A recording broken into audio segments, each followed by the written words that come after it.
नमस्कार। इतिहास से संबंधित स्टैटिक जीके के इस लेक्चर में आपका स्वागत है। आज हमारी चर्चा का विषय है भारत में सिक्कों का प्रचलन। तो आज हम सिक्कों से संबंधित एक महत्वपूर्ण बहुत ही अच्छी टॉपिक पर हम बात करने वाले हैं। आखिर भारत में सिक्के कैसे आए, कौन कौन से सिक्के चले, किस तरीके से चले, इनका शुरुआती नाम क्या था, हम इन सारे विषयों के बारे में बात करेंगे। क्योंकि जो सिक्के होते हैं, कॉइन होते हैं, ये हमेशा चर्चा का विषय रहे हैं।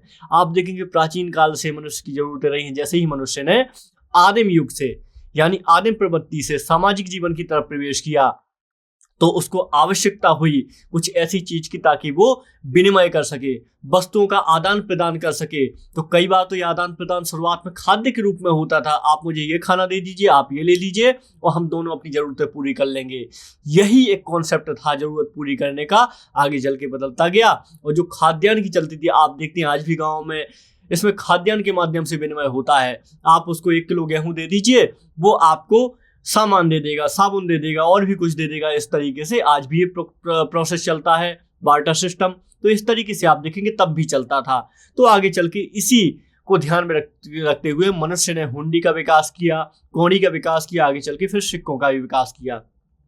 आप बोलते हैं फूटी कौड़ी, एक आपने शब्द सुना होगा फूटी कौड़ी। तो ये फूटी कौड़ी भी एक समय मुद्रा हुआ करती थी। आपने कौड़ियां भी एक समय मुद्रा हुआ करती थी। तो ये महत्वपूर्ण है। अभी ये वैसे भी जो विषय है बहुत चर्चा का रहा है, क्योंकि आप जानते हैं अक्टूबर 2022 के आसपास श्री प्रधानमंत्री नरेंद्र मोदी जी ने रिजर्व बैंक से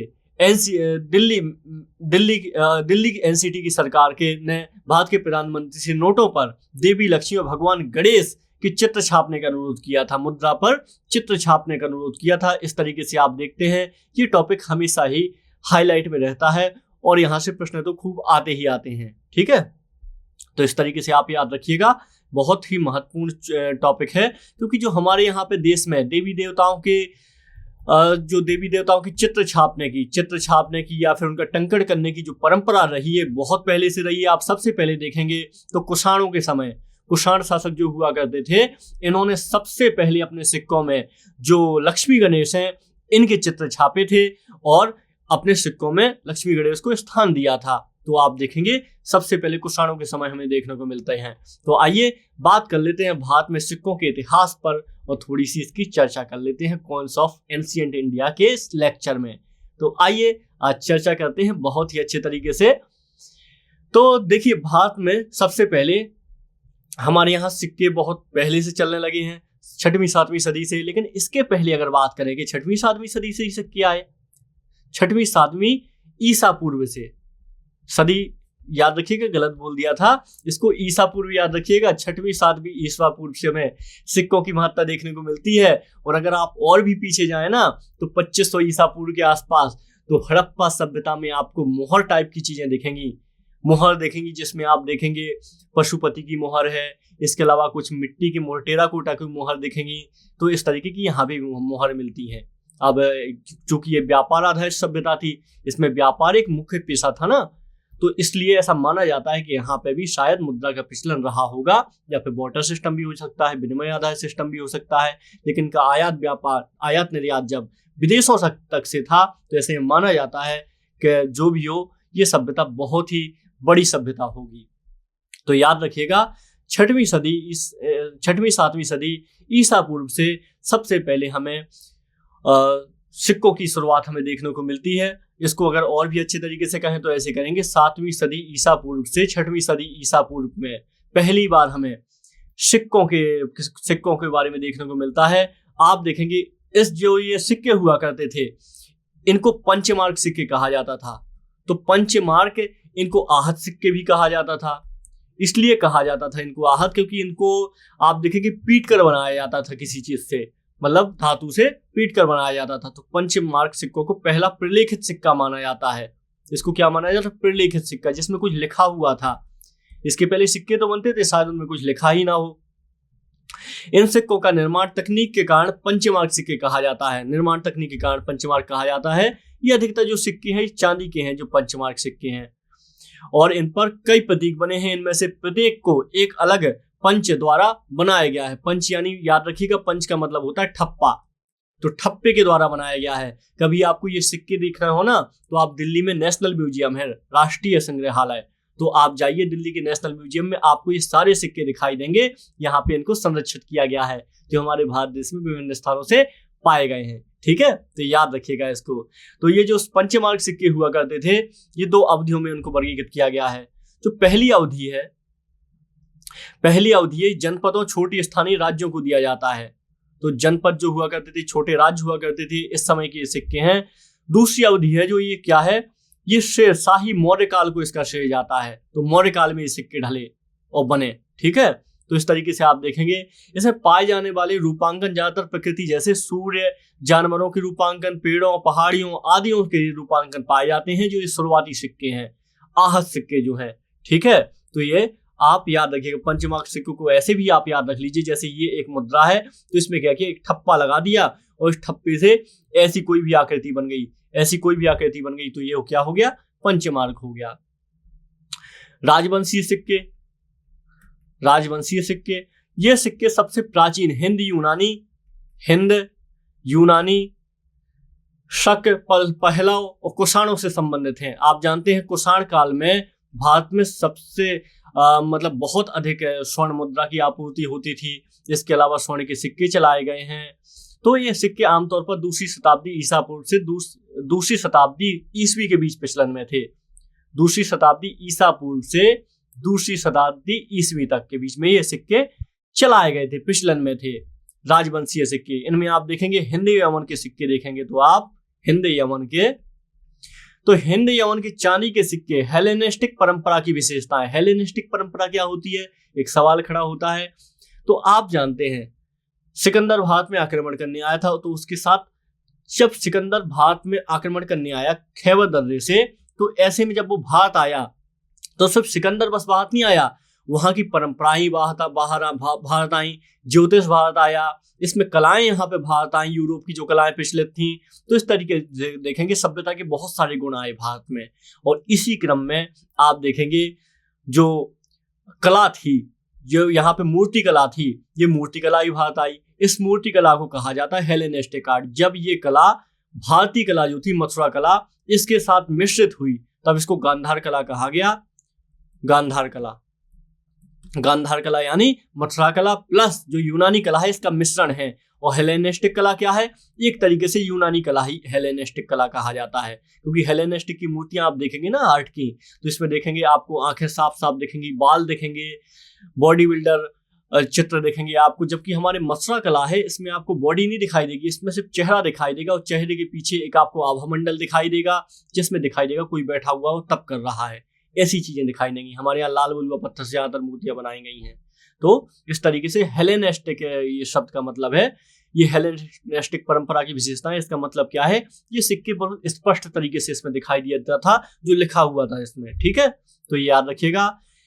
जो ये सिक्के हैं ग्रीक देवी देवताओं की प्रमुखता से चित्रित किया गया है। इनको ग्रीक देवी देवताओं को इनमें प्रमुखता से चित्रित किया गया है। इसके अलावा इनमें जारी करने वालों के भी चित्र हैं, तो हिंद यमन में। ठीक है, ये याद रखिएगा। इसके अलावा आगे बात करते हैं, शक सिक्कों की बात करते हैं। ये पश्चिमी क्षत्रपों के शक सिक्के शायद सबसे पुराने दिनांकित सिक्के माने जाते हैं भारत में। शक कौन थे, जनजातियां थी जो भारत में आक्रमण करती थी। तो ऐसे में आप नाम सुनते हैं, रुद्रदामन का नाम सुनते हैं, नहपान का नाम सुनते हैं। तो ये शक शासक ही थे। रुद्रदामन का हमने जिक्र किया था पहले। यह सब पहला राजा जिसने जूनागढ़ में शुद्ध संस्कृत में अभिलेख खुदवाया था। तो ये शक राजा आते थे भारत में। इनके क्षत्रप का मतलब है बहुत सारे अपने कबीले होते थे, कुल होते थे। तो ये दिनांकित सिक्के इनके पाए जाते हैं जो 78 ईस्वी से शुरू होते हैं, 78 ईसा से। ठीक है, 78 ईस्वी से इनके सिक्के शुरू होते हैं। शक युग से भारतीय गणराज्य का इसमें अधिकाधिक कैलेंडर भी प्रेरित है। आप जानते हैं हमारे यहाँ पे जो 78 ईस्वी है, इसमें शक जो आपकी वो होती है, जो हमारे यहाँ एक संवत ली जाती है। ठीक है, ग्रेगोरियन कैलेंडर से, तो उससे संबंधित है। कुषाण शक संवत इसको बोला जाता है, कुषाण। तो कुषाण का क्या हो जाएगा, ये मध्य एशियाई क्षेत्र के कुषाणों ने अपने सिक्के ओशो यानी शिव, चंद्र देवता, मिरो और बुद्ध को चित्रित किया है। तो कुषाण शासकों ने क्या किया, ये मध्य एशियाई की जनजाति थी, इन्होंने अपने सिक्कों में शिव को स्थान दिया, बुद्ध को चित्रित किया। और आप जानते हैं कुषाण ही थे जिनके कार्यकाल में जो बुद्ध धर्म था ये दो भाग में बढ़ गया था, महायान और हीनयान, महायान और हीनयान। और इस काल में एक संगीति भी हुई थी, चौथी बौद्ध संगीति, जो महायान शाखा से संबंधित थी। तो इस तरीके से आप देखेंगे तो कुषाणों ने जो महायान शाखा है, क्योंकि इसमें मूर्ति कला भी इसने एक्सेप्ट कर ली थी, इसने सब कुछ एक्सेप्ट कर लिया था बुद्ध के बारे में, मूर्ति कला और भी अन्य चीजें, जबकि हीनयान में ये सब एक्सेप्टेंस नहीं था। तो इसलिए आगे चल के देखेंगे कुषाणों ने महायान शाखा को बहुत ज्यादा आगे बढ़ाया। सबसे पुराने किसान के सिक्कों का श्रेय आमतौर पर बिम कडिफिसेस को जाता है। ये दो लोग थे, बिम कडिफिसेस। तो ये बिम जो कडिफिसेस था ये एक शासक था, कुषाण शासक था। आप देखेंगे जो बिम कडिफिसेस है इसका उल्लेख मिलता है हमें एरन अभिलेख में, एक शूकर की मूर्ति पर, बराह की मूर्ति पर, ठीक है। तो कुषाण जो शासक थे, कुषाण सिक्कों में आमतौर पर ग्रीक, मेसोपोटामिया, जोरोस्ट्रियन, भारतीय पौराणिक कथाओं से लिए गए प्रतीकात्मक रूपों को दर्शाया गया है। इसमें आप देखेंगे सिर्फ बुद्ध कार्तिकेय चित्रित किए जाने वाले प्रमुख भारतीय देवता थे जो आपके कुषाण साम्राज्य में जो इनकी सिक्के हुआ करते थे। तो ये आप याद रखेंगे। आगे चल के आप देखते हैं सातवाहन के सिक्के देखते हैं। सातवाहन, तो सातवाहन शासक हम जानते हैं दक्कन में रहा करते थे, इनका एक महत्वपूर्ण शासन था। तो सातवाहन शासकों के बारे में माना जाता है कि इनकी तिथियां तो विवादास्पद है इनकी सत्ता में आने की, लेकिन फिर भी इनको 270 ईसा पूर्व से 30 ईसा पूर्व के आसपास इनका राज्य माना जाता है। 30 ईसा तक इनका राज्य माना जाता है। इनके सिक्के जो मुख्यतः हुआ करते थे शीशे के हुआ करते थे, शीशे के, तांबे के। तो ये ऐसे शासक थे जिन्होंने शीशे के भी सिक्के चलाए थे, ये इनकी अद्वितीय विशेषता थी। चांदी के सिक्के भी इन्होंने चलाए थे, लेकिन शीशे के सिक्के सबसे महत्वपूर्ण है। इन सिक्कों में आप देखेंगे हाथी, शेर, बैल, घोड़े, जीव जंतुओं के चित्र रूपांकित होते थे। इन्हें प्रकृति के रूपांकनों में ज्यादा रुचि हुआ करती थी। तो सातवाहनों के चांदी के सिक्कों में चित्र और द्विभाषी किंवदंतियां थी जो छत्रप प्रकारों से प्रेरित थी। जो छत्रप हुआ करते थे उन्हीं के हिसाब से, उन्हीं जैसी चलती थी ये सारी किंवदंतियां, ठीक है। तो ये जो सातवाहन सिक्के थे तो आपको ऐसे मिलेंगे। सिक्कों का कोई अच्छा वो नहीं मिलेगा आपको आकार, लेकिन फिर भी इन सिक्कों में आपको कुछ भी लिखा मिल जाएगा, किसी में स्वास्तिक का निशान मिल जाएगा। तो इस तरीके की चीजें थी। जो पश्चिमी छत्रप था, पश्चिमी छत्रप के सिक्के देख लेते हैं। सिक्कों पर किंवदंतियां आमतौर पर ग्रीक में रहा करती थी, ब्राह्मी और खरोष्टी का भी इसमें इस्तेमाल किया गया था। पश्चिमी छत्रप के सिक्कों को तारीखों वाले सबसे पुराने सिक्के माना जाता है। आमतौर पर ये सिक्के बैलों पहाड़ी, हाथी पहाड़ी प्रकार के हैं। तो इस तरीके से आप देखते हैं पश्चिमी छत्रपों शकों के सिक्के। आइए गुप्तकालीन सिक्कों की बात करते हैं जो सबसे ज्यादा महत्वपूर्ण है हमारे लिए। गुप्तकालीन सिक्के, तो इसमें क्या है, गुप्तकालीन जो सिक्के थे ये 4ठी-6ठी शताब्दी ईस्वी के सिक्के हैं। कैसे, ये 4ठी से 6ठी ईस्वी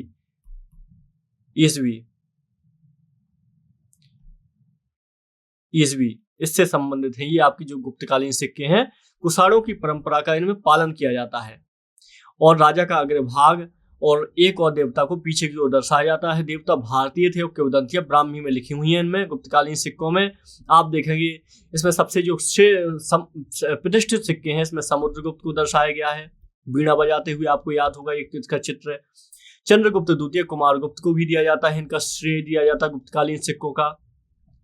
तथा सिक्के अक्सर राजवंशी उत्तराधिकार, महत्वपूर्ण सामाजिक राजनीतिक घटनाओं जैसे विवाह, गठबंधन, घोड़े की बलि, शाही सदस्यों की कलात्मक और व्यक्तिगत उपलब्धियों जैसे गीतकार, धनुधर, सिंह आदि को दर्शाते हैं ये सिक्के। तो इस तरीके से आप देखेंगे गुप्तकालीन सिक्के महत्वपूर्ण हैं। इसमें चंद्रगुप्त द्वितीय का आपको याद था कि यहाँ से चांदी के सिक्के चलाए थे, हमने बात की थी जब इसने शकों को हराया था। सब समुद्रगुप्त का बीड़ा बजाते हुए चित्र है। तो इस तरीके से आकृतियां इसमें बनाई जाने लगी थी। इसके अलावा आप जानते हैं जो गुप्तकालीन सिक्के हैं ये गरुड़ प्रकार के सिक्के हैं। तो गरुड़ का राज चिन्ह हुआ करता था, तो ये गरुड़ की आकृति ही सिक्कों में छपवाया करते थे, खुदवाया करते थे। तो इस तरीके से आप देखते हैं कि ये बहुत ही महत्वपूर्ण है, ठीक है, याद रखिएगा। आइए दक्षिण भारत के सिक्के देख लेते हैं। दक्षिण भारत के हमने मयूर कौन की बात की थी, इसको पड़ कहा जाता था, कासारपण भी कहा जाता था, इनको पड़ भी कहा जाता था, ये मौर्यन चित्रों को, ठीक है, मौर्यन सिक्कों को। तो दक्षिण भारत के जो सिक्के थे इनकी बात कर लेते हैं हम थोड़ा सा।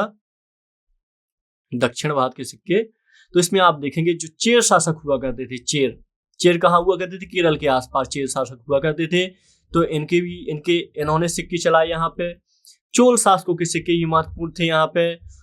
उडुप्पी के अलूपस शासकों के यहाँ पे सिक्के भी मिले हैं, हमें प्राप्त हुए हैं। तो इस तरीके से दक्षिण भारत में हमें ये सिक्के प्राप्त हुए। इनमें ये सिक्के भी सामान्य है। इसमें आप देखेंगे इसमें जो देवता हैं इनकी मूर्तियां प्राप्त होंगी, देवताओं के जो चित्र हैं ये यहाँ पे बनाए गए हैं। इसके अलावा कुछ जंतुओं के चित्र भी आपको इसमें देखने को मिलेंगे जो दक्षिण भारत के सिक्के हैं। ठीक है, तो ये आप याद रखिएगा।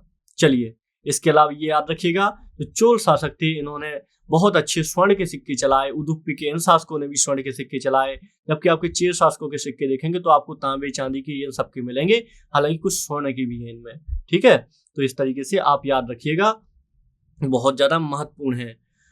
कुछ विदेशी सिक्कों की बात कर लेते हैं हम। तो विदेशी सिक्कों में आप जानते हैं हमने इंडो ग्रीक की बात की थी। इसमें हमने 4th सेंचुरी BC में किस तरीके से इंडो ग्रीक भारत में आए, इसके बाद इन्होंने जो सिक्के थे इसमें इंस्क्रिप्शन खुदवाए इसके माध्यम से, और इन्होंने अपने साम्राज्य को मजबूत बनाया।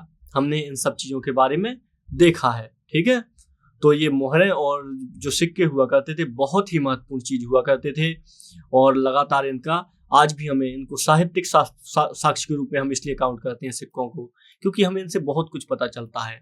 साहित्यिक साक्ष्य, ठीक है, सिक्कों से हमें बहुत कुछ पता चलता है। आज भी ये सिक्के पाए जाते हैं तो इनसे हमें नई चीजें पता चलती हैं, इतिहास की नई गुत्थियां खुलती हैं, क्योंकि इतिहास में अभी भी ऐसा बहुत कुछ है जो हम अभी भी नहीं जानते हैं। तो इस तरीके से आप याद रखिएगा। तो हमने अभी चर्चा की है भारत के प्राचीन सिक्के पंचमार्क सिक्के या आहत सिक्के कहलाते थे, हमने इसके बारे में चर्चा की। इन सिक्कों को कांसार्पण कहा गया है।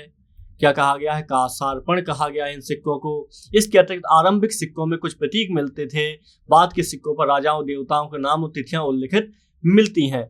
सोने के लिखित सिक्के सर्वप्रथम कुषाण राजाओं ने चलाए थे। ठीक है, ये याद रखिएगा। सोने के सिक्के सबसे पहले लिखित सिक्के की बात कर रहा हूं। लिखित सिक्के कुषाण राजाओं ने चलाए थे, लेकिन आगे चल के आप देखेंगे गुप्त शासकों ने सबसे अधिक सोने के सिक्के चलाए, सबसे अधिक सोने के सिक्के जारी किए। तो गुप्तों को सबसे ज्यादा श्रेय जाता है। समुद्रगुप्त को एक सिक्के पर बीड़ा बजाते दिखाया गया है, ये सोने का ही सिक्का है, हम जानते हैं। सातवाहन शासकों ने शीशे के सिक्के चलाए, हमने ये भी जारी किया। शीशे यानी लेड की बात कर रहा हूं, लेड। ये दक्कन के आसपास ये धातु प्राप्त होती है हमें। ठीक है, गुप्त काल में स्वर्ण सिक्कों को दीनार एवं चांदी के सिक्कों को रूपक कहते थे। गुप्त काल में स्वर्ण के सिक्कों को दीनार कहा जाता था और चांदी के सिक्कों को रूपक कहा जाता था। जबकि मौर्य काल में जो चांदी के सिक्के हुआ करते थे इनको पण कहा जाता था। क्या कहा जाता था? पण कहा जाता था। इस तरीके से ये आपके लिए लेक्चर बहुत ज्यादा महत्वपूर्ण था और ये आपको बहुत कुछ सीखने के लिए प्रेरित करने वाला लेक्चर था। ठीक है, तो ये आप सब चीजें याद रखिएगा। ठीक है, तो कुछ और बात कर लेते हैं। कुषाण को इनकी हम बात कर चुके हैं, इसमें हम ये भी देख चुके हैं आहत सिक्कों के बारे में हमने बात की थी।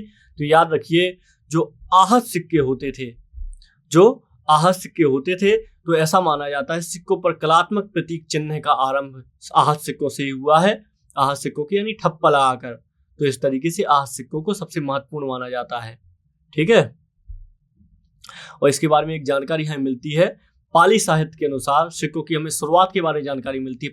पाली साहित्य के अनुसार 6ठी शताब्दी में बिंबिसार की राजधानी राजगृह में 20 मासे की तौल का उल्लेख कांसार्पण करते, जिसे विंशतिक कांसार्पण कहते हैं, इसका हमें उल्लेख प्राप्त होता है 20 मासे की तौल। तो इस तरीके से आप देखेंगे हमको हर्यक वंश के साथ ही इसके बारे में, सिक्कों के बारे में जानकारी मिलने लगती है। इसके बाद हमें आगे और जानकारी मिलती है जिसमें हमें अजातशत्रु से लेकर मौर्य वंश के समय तक, दूसरी सदी तक जानकारी मिलती है, जिसमें हमें सिक्के के भार के बारे में भी पता चलता है। ठीक है, तो याद रखिएगा। तो क्योंकि मौर्य साम्राज्य के बाद आप देखेंगे तो दो बड़ी राजनीतिक शक्तियां आती हैं, जिसमें दक्षिण पथ में सातवाहन देखते हैं आप, उत्तरापथ में आप देखते हैं कुषाण। तो इनका शासन होता है। इन्होंने बहुत अच्छे सिक्के चलाए और इन्होंने जो सोने की धातु का प्रयोग भी शुरू किया, जो कुषाण हुआ करते थे, तो इसलिए बहुत ज्यादा महत्वपूर्ण रहे। ठीक है, तो ये आप याद रखिएगा। सातवाहन नरेशों के सिक्के में आंध्र प्रदेश में, केवल आंध्र प्रदेश में यह मिले हुए हैं। ठीक है, तो इस तरीके से याद रखिएगा। और क्योंकि सिक्कों में अधिकांश में लिपि का भी प्रयोग हुआ है, इनके सिक्के पत्थर, तांबा, सोने के माध्यम से तैयार किए जाते थे। शिवश्री और चंद्रश्री जैसे इन्होंने अंतिम सातवाहन नरेशों के सिक्के केवल आंध्र प्रदेश में यहाँ मिलते हैं। ठीक है, ये आप चीजें याद रखिएगा।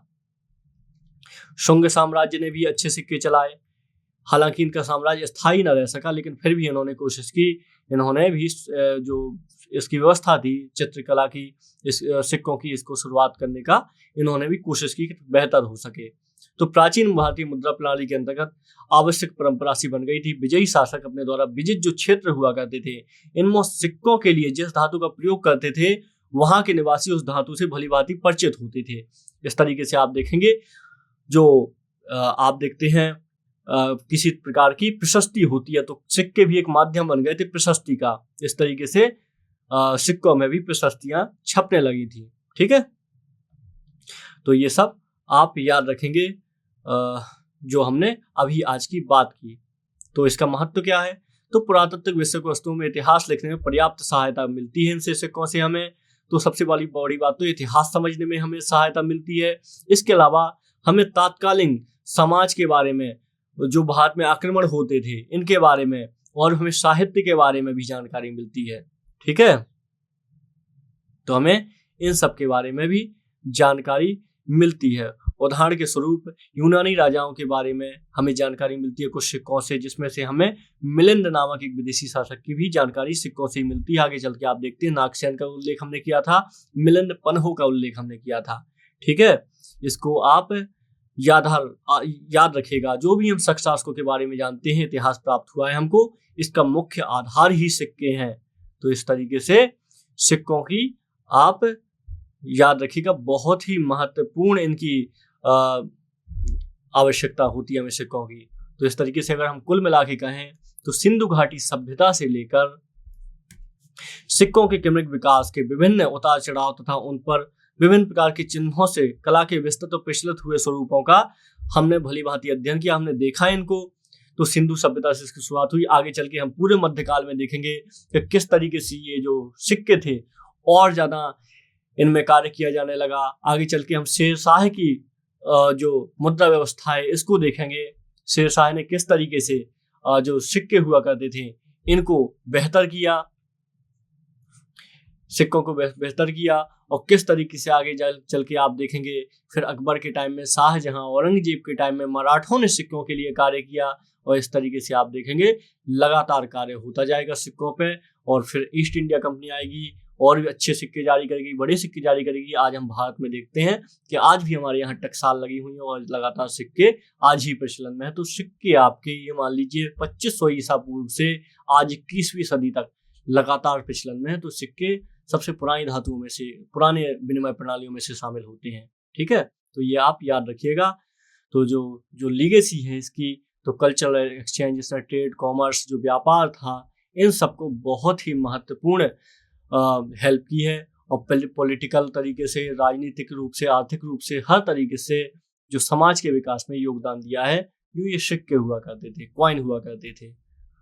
तो हमें इसके पुराने जो भारत है इसकी हमें वेल्थ की जानकारी प्राप्त होती है, पुराने भारत की हमें अर्थव्यवस्था की जानकारी प्राप्त होती है सिक्कों के माध्यम से।